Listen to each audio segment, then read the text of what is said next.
It was the middle of June 2023. Rain drizzled from the sky and the people poured from homes, buildings, and busy cafes into the streets. It was summertime in Paris.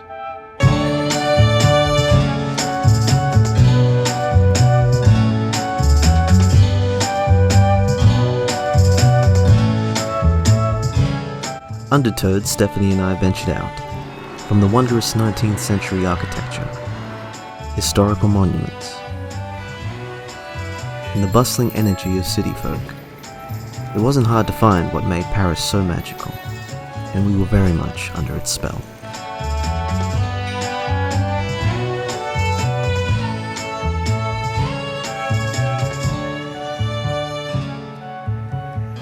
Our first stop was the Eiffel Tower, a 1,000-foot tall icon that stands proudly in the heart of Paris.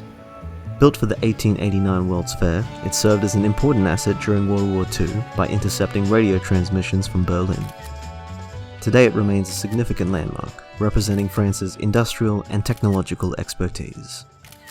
As if this wasn't impressive, after a short trip across La Rivière Seine, we found ourselves standing before the Arc de Triomphe, a monument built in the early 19th century, honoring those who fought and died during the French Revolution.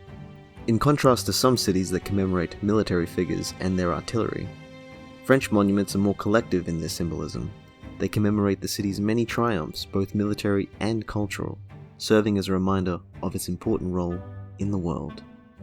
Over at Paris's Musée d'Orsay, we marveled at some of the most famous works of art of the 19th century. Master of French Impressionism, Pierre-Auguste Renoir, along with the vibrant brushstrokes of Claude Monet, the dramatic works of Eugène Delacroix.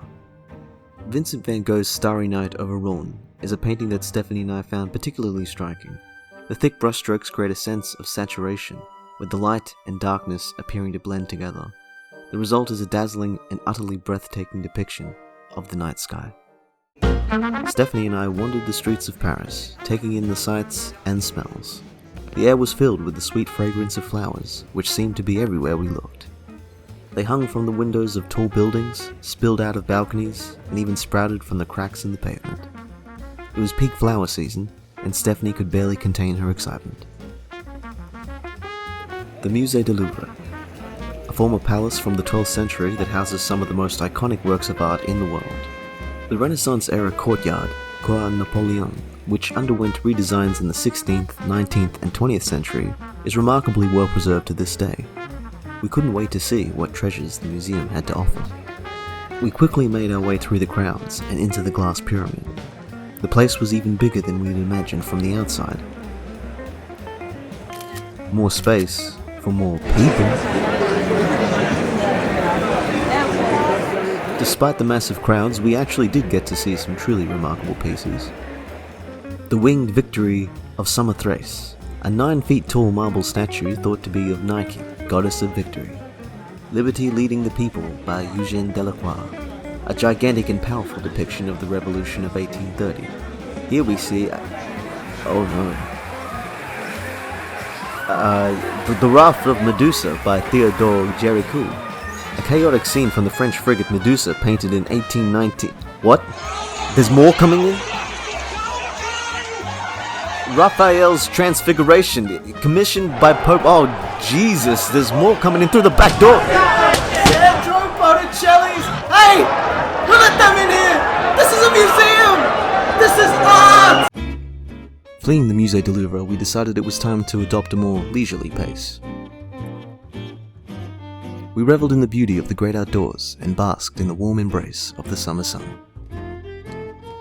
As nightfall descended, we found ourselves at one of Paris's charming cafes, sipping on a cold beer. It was during this serene moment when Stephanie's gaze shifted to my right, and there, like a radiant star, the Eiffel Tower gleamed. However, the awareness that our time in the City of Love was drawing to a close lingered, and with heavy hearts, we continued our journey the following day. Traveling south from Paris, our journey led us through a picturesque route that unveiled the charm of several of France's captivating cities. Limoges greeted us with its timeless charm. Cobblestone streets, intricate ironwork balconies, and centuries-old facades painted in a vivid picture of history and the beauty of France's architectural past. Next, our journey took us to Bordeaux, renowned for its breathtaking landscapes and some of the world's most exceptional wines. In the heart of the city, we gazed in awe at the monument to the Girondins. This remarkable monument graced the skyline with its towering column, crowned by a majestic Statue of Liberty. At its base, 4 fountains symbolize the 4 rivers of Bordeaux. The fountain's touch of fantasy is a delightful sight, with mythological figures holding tridents, riding horses, and surrounded by cherubs and underwater creatures. It adds to France's rich cultural history, drawing on timeless myths and legends that have shaped its art and heritage. It was missing one legend, however.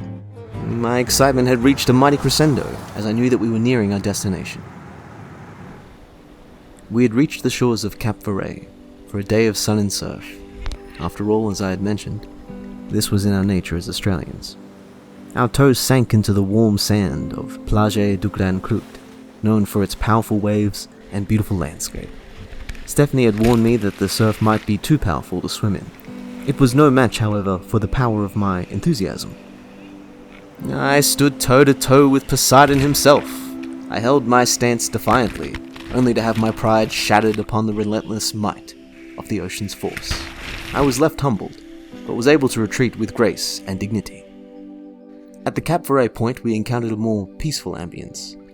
In that instant, the weariness of our journey had dissolved, and was carried away in the embrace of the sea.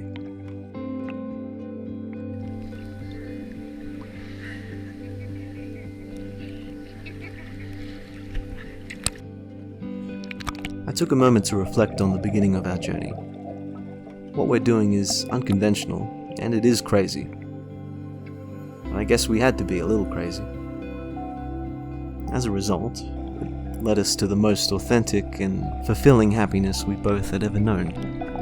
And there's more out there. All our lives. And we'd only now just begun.